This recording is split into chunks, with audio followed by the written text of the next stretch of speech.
Sådär, nu ska vi ladda ner trafikdatan från enheten till vår bärbara dator. Och vi börjar med att kolla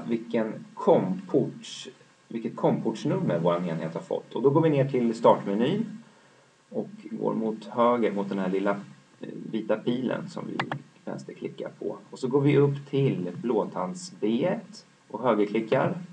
Så längst upp, eller näst längst upp, visa blåtandsenheter går vi in på.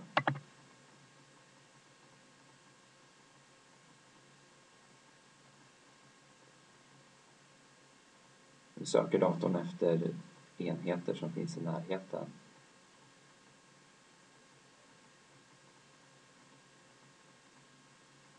Där kommer vår enhet upp. Vi högerklickar på den. Och så tar vi egenskaper. Och sen tar vi fliken tjänster. Och här kommer det snart stå vilken komport vi har. Och vi har komport 7 och det kommer vi ihåg. Och så kryssar vi ner alla rutor efter oss.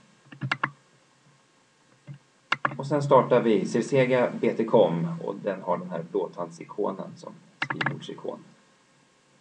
Och i den här första fliken så bockar vi att vi vill ha språket på engelska, English. Och sen går vi till device-fliken och bockar i att vi har en SR4. Och så okejar vi. Och här inne dubbelkollar vi att vi först har rätt komport 7. Det stämmer jättebra. Och sen bockar vi ur Clear Memory-rutan så att vi inte råkar radera minnet här om det blir något fel på överföringen. Och sen trycker vi på Connect. Och nu lyser det grönt och då är vi anslutna. Och för att testa anslutningen så trycker vi T som i Tore på tangentbordet. Då ska vi få tid som svar. Och det ser ut att stämma jättebra. Och då trycker vi på Download Traffic Data. Och sen sparar vi den förslagsvis på skrivbordet så man kommer åt den lätt. Så döper vi den till testväg till exempel. Och så sparar vi. Och sen kan vi kryssa ner programvaran och dubbelkolla att filen ligger där på skrivbordet och det gör den. Vi kan till och med dubbelklicka på den och kolla att mätvärden och sånt ser ut att stämma något sån här. Och våran enhet i det här fallet är bara en testenhet och här ser vi att det inte har blivit några direkta registreringar. Det är här ni ska få upp ett antal registreringar. Vi trycker bara på OK och så okejar vi och kryssar ner programvaran. Och sen går vi tillbaka in i Circega BTCom. Tar English i första rutan.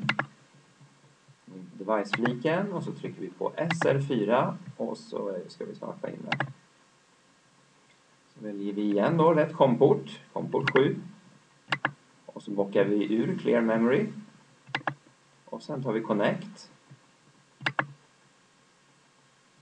Och det vi ska göra den här gången är att vi ska radera enheten. Och då trycker man på L på tangentbordet som är Ludvig. Och då frågar han oss, vill vi L? Och det vill vi. Då bekräftar vi det med ett L till. Så. Dubbla stycken L med ungefär 5 sekunders mellanrum. Då raderar den hela enheten och så slipper vi filtrera all data nästa gång vi tankar över information. Sådär.